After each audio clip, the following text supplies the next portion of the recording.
good morning. Hope that you guys are having a great day. I was trying to get my shoe on. Hey, I have a question for you. Did you wonder what happened with the beef jerky? You know, it was my first time to make it.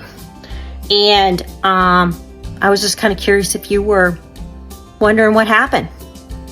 So, if not, you can scroll on. If you are, stick around. I have 4 things that I learned, and I thought I would share with you. So maybe you wouldn't make the same mistake I did.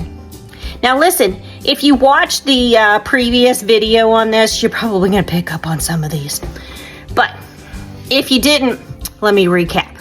So the very first thing that I would choose differently, I guess that's how we're going to word it, okay?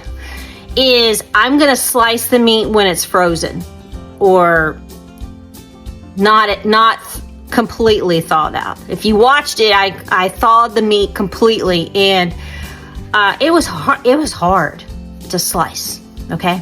Well, it would have been my second point is to choose a different knife. My knives were dull, and between either the meat thawing completely or the dull knife, I don't really know which one was worse. But anyway, choose a sharp knife, and choose that your meat is more frozen. It'll be easier to slice through. The third thing that kind of goes into all that is to choose a leaner cut of a meat. I chose a bone-in roast. I didn't know. I had no idea first time. Anyway, it was fatty, and my instructions said to remove all the fat. And it had a huge bone in it, almost 4 pounds. But it's also weighing in that bone, okay? So you got to take that in consideration.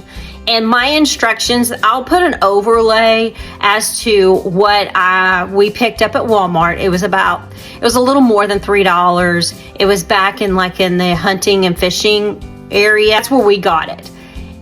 Anyway, I thought the directions were a little complicated. I kind of tend to season with their heart, which was kind of a mistake because it had the seasoning pack, as you saw, and it had the salt packet, which was this cure.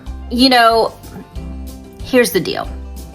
Salt is not just salt. Cure salt is different than Himalayan salt or table salt or whatever.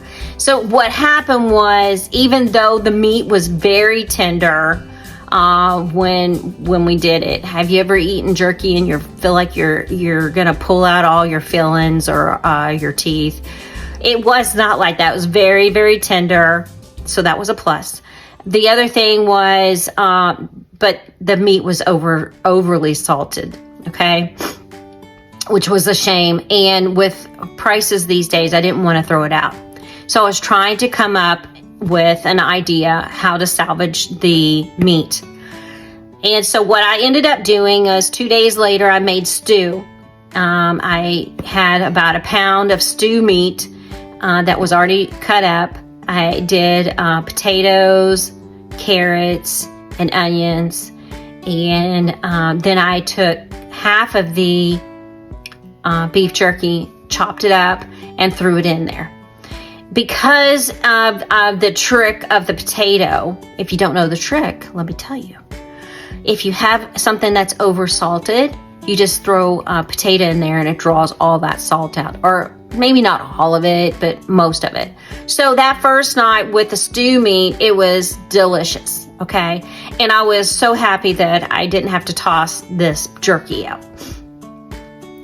But the next day, I threw the rest of it in, and it was over-salted because I didn't add any more potatoes. Don't do that, okay? Anyway, so there's the update on that. Somebody's going to ask me that. Would you make jerky again? Yes, I would. Would I use the same seasoning pack? Probably not. I want to try the marinade, where it's more of a liquid. and, you know, put it in the baggie and put it in the refrigerator and let it kind of soak in all that goodness. So that's what I'm going to try this next go around. Anyway, I hope that you guys have a great day. Sorry that was very painful. Jasper is being Jasper. It's just, life is just always an adventure with him. All right? Hope you have a great day. I am off to the DMV. Talk to you soon.